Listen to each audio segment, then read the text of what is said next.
Video हुँदैछ कि बस ल ल ल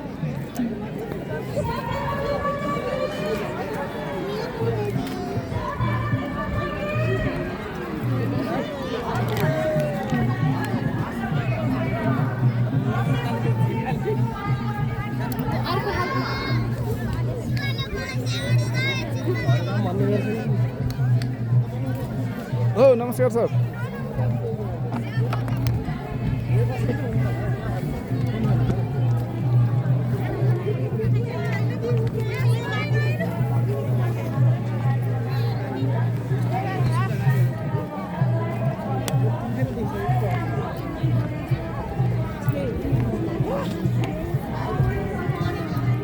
मुख देखाऊ मुख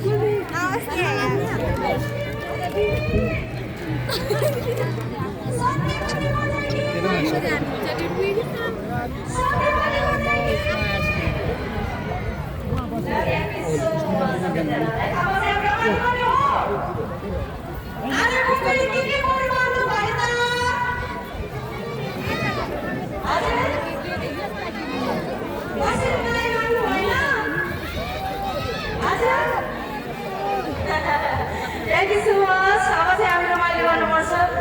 स्पेसली हाम्रो यो सत्यवती मेलामा यो पवित्र ठाउँमा पाइला टेक्न पाउनु नै हाम्रो सौभाग्यको कुरा हो म धेरै 68-69-70 सालतिर होला म आएको थिएँ त्यति बेला मैले आफ्नो अभिषेक गीत पनि गाएकी थिएन म टङ्गा लोकगीत प्रतिष्ठानबाट आएको थिएँ म यहाँ आएर मलाई गीत गाएको छ त्यति बेला मैले सत्यवती बोजूसँग मैले के वर मागेको थिएँ भने म एकदमै ठुलो गायिका भएर चर्चित गायिका भएर यो ठाउँमा आएर फेरि आफ्नो गाउन पाऊँ भनेर मैले वरदान मागेको थिएँ उहाँले सुनेको भएर होला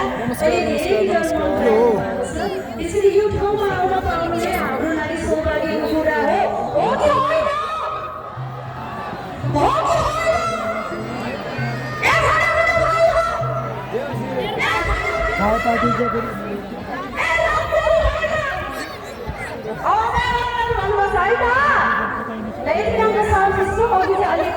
कि मिलेको थिएन अब चाहिँ मलाई आशा छ बवाल हुन्छ साउन्ड है मैले गाएको साउन्ड जस्तो टेक्निकल कुराहरू हो बिग्रिन पनि सक्छ तर सकेपछि साउन्ड बवाल हुन्छ साउन्ड सिस्टममा यस्तै ह्यान्डसम दाजुभाइहरू हुनुहुन्छ होइन उहाँले साउन्ड बिग्रिनु त कुरै छैन नि हो कि होइन साउन्ड चाहिँ बवाल आएको छ है त अब अघि हाम्रो धेरै भाइ बहिनीहरू यानि कलाकारहरूले आफ्नो पर्फर्मेन्स गाएर गरेर गइसक्नु भएको छ उहाँहरू सबैले सम्मान व्यक्त गर्न चाहन्छु हाम्रो सोरठी हाम्रो सालेजीको बादशाह भनेर हामी रुचाउँछौँ एउटा मौलिक आवाज भनेर हामी नेपाली गीत सङ्गीतमा चिन्छौँ हाम्रो आदरणीय दाइ प्रसाद खत्री दाइको बुवा आमाहरू पनि यता कतै हुनुहुन्छ होला दाइको बुवा आमालाई पनि मैले सम्मान व्यक्त गर्न चाहन्छु दाइलाई सम्मान व्यक्त गर्न चाहे लगायत सबै कलाकारहरूलाई एकमुष्टमा मैले सम्मान व्यक्त गर्न चाहन्छु अब चाहिँ रमाइलो गर्ने हो ए पोखरा पृथ्वी जोगैमा कति केटा छैनन् रे होसैमा हल्लाउनु पर्यो है ए पोखरा पृथ्वी जोगैमा कति केटा छैनन् रे होसैमा ए मलाई पल्लाले पल्ला रे साइलोले हत्तेरेका साइली रे मै सत्तेरेका साइली रे मै म त ढले ढले ढले ढले ढले ढले ए म त ढले ढले ढले ढले ढले ढले ए सिर फुल सिरको मेरो मुयालु आवाज आउनु पर्यो है ए सिर फुल सिरको मेरो मुयालु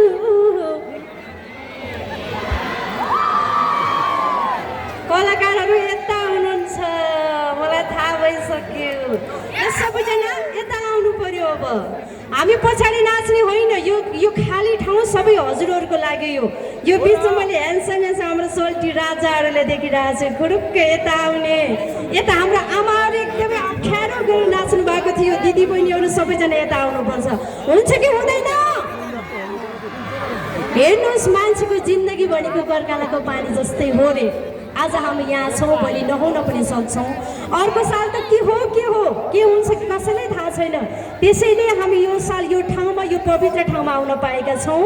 अनि हामीले रमाइलो गर्नुपर्छ। सबैजना अगाडि आइदिनु होला, हुन्छ कि हुँदैन? ल अब चाहिँ मैले गीत गाउन सुरु गर्छु। यता हाम्रो